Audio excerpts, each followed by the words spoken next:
Joe had been having horrible headaches, so he went to see his doctor.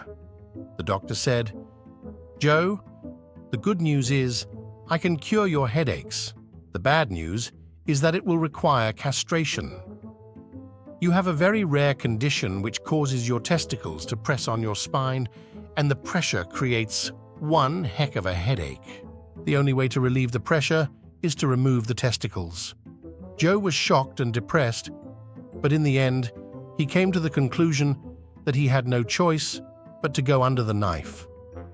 When he left the hospital, he was without a headache for the first time in 20 years, but he felt like he was missing an important part of himself. As he walked down the street, he realized that he felt like a different person. He could make a new beginning and live a new life. Then he saw a men's clothing store and thought, "That's what I need, a new suit." He entered the shop and told the tailor, "I'd like a new suit." The elderly tailor eyed him briefly and said, "Let's see, size 44 long." Joe laughed. "That's right. How did you know?" "Been in the business 60 years, the tailor said. Joe tried on the suit, and it fit perfectly. As Joe admired himself in the mirror, the tailor asked, "How about a new shirt?" Joe thought for a moment, and then said, "Sure." The tailor eyed Joe and said, "Let's see, 34 sleeves and 16 neck." Joe was surprised. "That's right. How did you know?"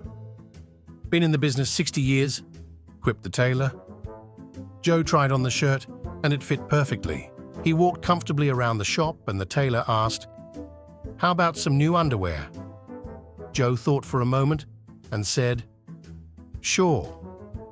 The tailor said, "Let's see, size 36. Joe laughed. "Ah, ha, I got you. I've worn a size 32 since I was 18 years old." But the tailor shook his head. "You can't wear a size 32. A size 32 would press your testicles up against the base of your spine and give you one heck of a headache." James Bond walks into a bar. He looks around and takes a seat next to a very attractive woman. He gives her a quick glance and then casually looks at his watch for a moment. The woman notices this and asks, "Is your date running late?" "No," he replies. "Q has just given me this state-of-the-art watch. I was just testing it." The intrigued woman says, "A state-of-the-art watch? What's so special about it?" Bond explains, "It uses alpha waves to talk to me telepathically." The lady says, "What's it telling you now?" "Well, it says you're not wearing any panties." The woman giggles and replies, "Well, it must be broken because I am wearing panties." Bond smirks, taps his watch and says, "Bloody thing's an hour fast." The Englishman's wife steps up to the tee, and as she bends over to place her ball, a gust of wind blows her skirt up and reveals her lack of underwear. "Good God, woman, why aren't you wearing any knickers?" her husband demanded. "Well, you don't give me enough housekeeping money to afford any." The Englishman immediately reaches into his pocket and says, "For the sake of decency, here's £30. Go and buy yourself some underwear." Next, the Irishman's wife bends over to set her ball on the tee.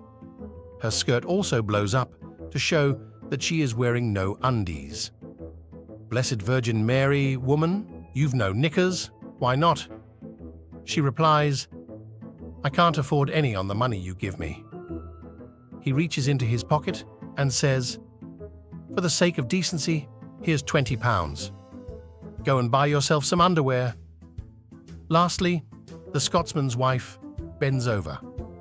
The wind also takes her skirt over her head to reveal that she too is naked under it. "Sweet mother of Jesus, Aggie, where the frig are your drawers?" She too explains, "You didn't give me enough money to be able to afford any."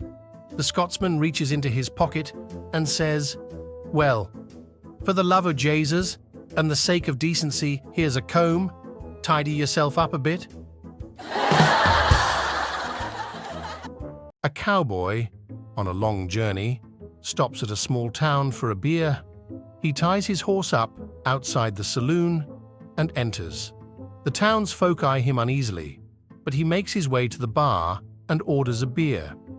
The bartender opens his beer, sets it down on the table, and says, "I'd be careful if I was you. Townsfolk don't take kindly to newcomers.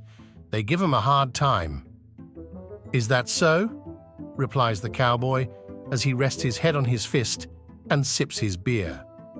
The bartender turns around, rolling his eyes. The cowboy finishes his beer, then decides to carry on his journey. However, as he steps outside, he finds his horse is missing. The cowboy storms back into the bar, draws his pistol, and fires it into the ceiling. Then he yells, "All right, which one of you sidewinders stole my horse?" The townsfolk looked between each other and then back at the cowboy. You could hear a pin drop. "So nobody knows? All right, well, I'm going to have myself another beer. If my horse still ain't there when I'm done, I'm going to have to do what I done in Texas. And I don't like having to do what I done in Texas." The cowboy finishes his beer, goes outside, and like magic, his horse is back.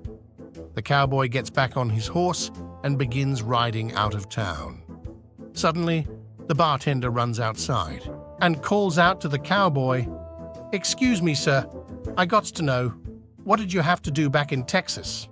The cowboy turns around, looks at the bartender, and says, "Well, I walked home." A Polish man married a Canadian girl after he had been in Canada a year or so. And although his English was far from perfect, the couple got on very well. One day, though, he rushed into a lawyer's office and asked if he could arrange a divorce for him. Very quick, the lawyer explained that the speed of getting a divorce would depend on the circumstances and asked these questions. Lawyer: "Have you any grounds?" Pole: "An acre and half and a nice 3-bedroom house." Lawyer: "No, I mean, what is the foundation of the case?" Pole: "It is made of concrete, bricks and mortar." Lawyer: "Does either of you have a real grudge?" Pole: "No, we have a carport and don't need a grudge." Lawyer: "I mean, what are your relations like?" Pole: "All my relations live in Poland." Lawyer: "Is there any infidelity in your marriage?" Pole: "Yes, we have high-fidelity stereo set and DVD player with 6.1 sound." Lawyer: "No. I mean, does your wife beat you up?" Pole: "No, I'm always up before her." Lawyer: "Why do you want this divorce?" Pole: "She going to kill me." Lawyer: "What makes you think that?" Pole: "I got proof." Lawyer: "What kind of proof?" Pole: "She going to poison me. She buy bottle at drugstore and I read label. It say, Polish remover." A British tourist visits a brothel in US. Jeffrey, a middle-aged British tourist on his first visit to US, finds the red light district and enters a large brothel. The madam asks him to be seated and sends over a young lady to entertain him.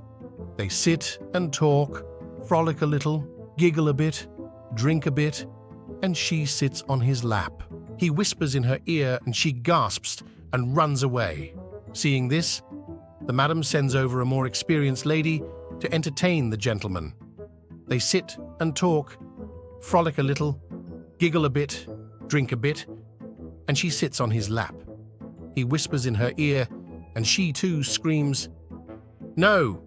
and walks quickly away. The madam is surprised that this ordinary-looking man has asked for something so outrageous that her 2 girls will have nothing to do with him. She decides that only her most experienced lady, Lola, will do. Lola has never said no, and it's not likely anything would surprise her. So the madam sends her over to Jeffrey's. They sit and talk, frolic a little, giggle a bit, drink a bit, and she sits on his lap. He whispers in her ear, and she screams, "No way, buddy!" and smacks him as hard as she can, and leaves. Madam is by now absolutely intrigued, having seen nothing like this in all her years of operating a brothel. She hasn't done the bedroom work herself for a long time, but she's sure she has said yes to everything a man could possibly ask for. She just has to find out what this man wants that has made her girls so angry.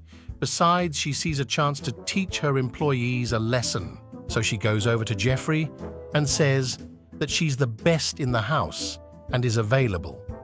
She sits and talks with him. They frolic, giggle, drink, and then she sits in his lap. He leans forwards and whispers in her ear, "Can I pay in pounds?"